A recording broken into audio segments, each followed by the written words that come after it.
So Tigere and I are answering a few questions. It's a bit windy, so hopefully the sound will be great. Now, one of the questions from Renee Takes Sue, Tigere, she asked is, where does the carer see them part of the hierarchy, as they give, direction, you walk with them and, tell them to move up, etc. So how would you explain to Renee, how is your relationships? All right. It's quite a complicated complex, but I'll break it into small pieces. I mean, first of all, it's not everybody is born to be a leader. For example, it's your personality at the end of the day that makes you a leader. People find you being very interesting, like, oh, that guy is a very good guy, he can do this. So with the elephants now, because we are involved with them, all the positivity that we have, the things that we do for them, for example, we carry the food and stuff like that. So at the end of the day, with that respect, they know we are part of the family. Okay, so as humans, we just there to make decisions which they can't make. So we not like we are on the top, but otherwise we are just working in between them and they understand what we're doing. As long as we have something that is quite positive for them, and then they are happy. So that's how we get our positions within the family, or within the herd or the hierarchy. Thank you. And I think also, if you actually look at a class, or at a school or a family, there's a classroom, full of children, and some of them, take leadership, some of them not. Yeah. Some of them get along, and some not. But it's kind of it's not that you always seen as an elephant, because they also need to have respect for the humans, because we're much smaller. Yeah. And so there's certain hierarchy,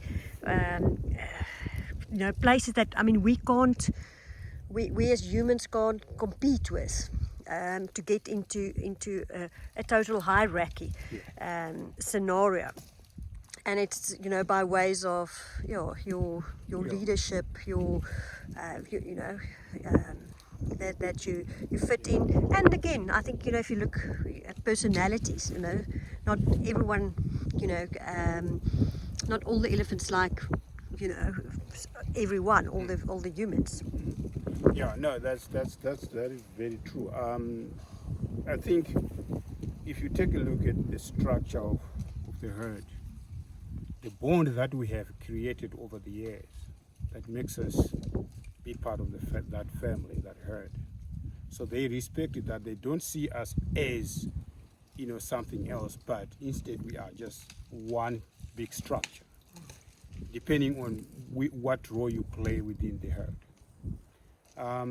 The carers always, like I said, carers are always there with the food and stuff like that. So as long as you are positive, as long as you respect them, they'll respect you back, and then they'll stay positive as well. So referring to that question, I think that's the best way of putting it.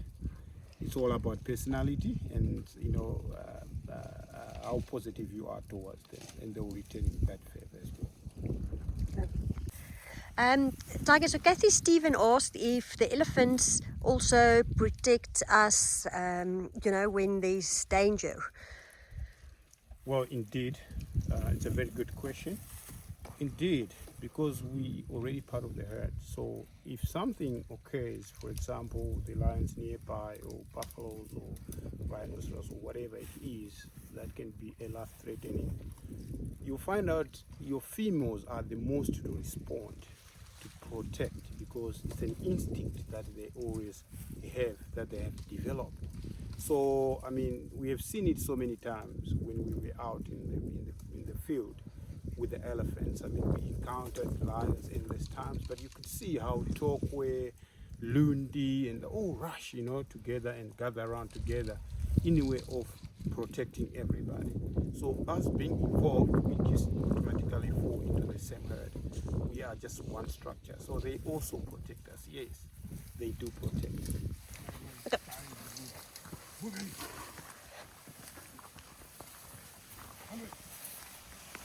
Kom maar, ze kan dus gaan zwemmen.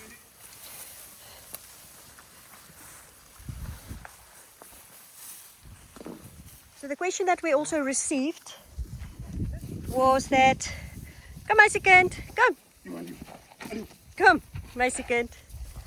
The question that we also received is, how do we get the elephants if they're in the bush and that they all come, you know. So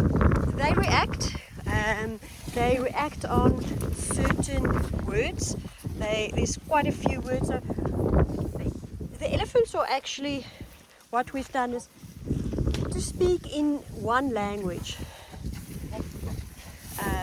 English, however, I mean, we speak Afrikaans, etc. But because of being a world language, we speak English to them. Andy, you don't want to go. Move up, Andy. Are they waiting for Yeah. for a little one? Yeah. Okay. If he doesn't walk, they won't walk. Okay. Andy, Bobby, move up. Kom, move up, move up. Kom meisiekind, kom. Andy, Kom. Andy. Kom eens gaan. Kom meisiekind, kom. Kom, move up. Go.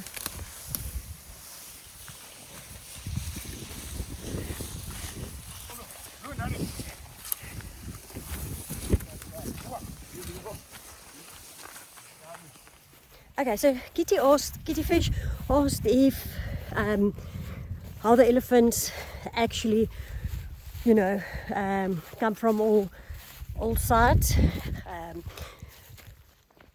You know, when they forage, and we basically call them.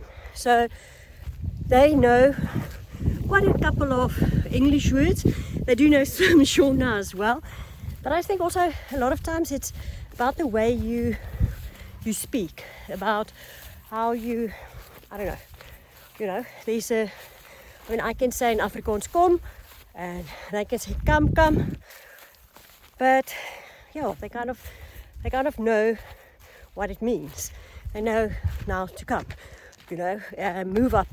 You know, it's also a lot of times of the days, it's constant time, so they know what to expect.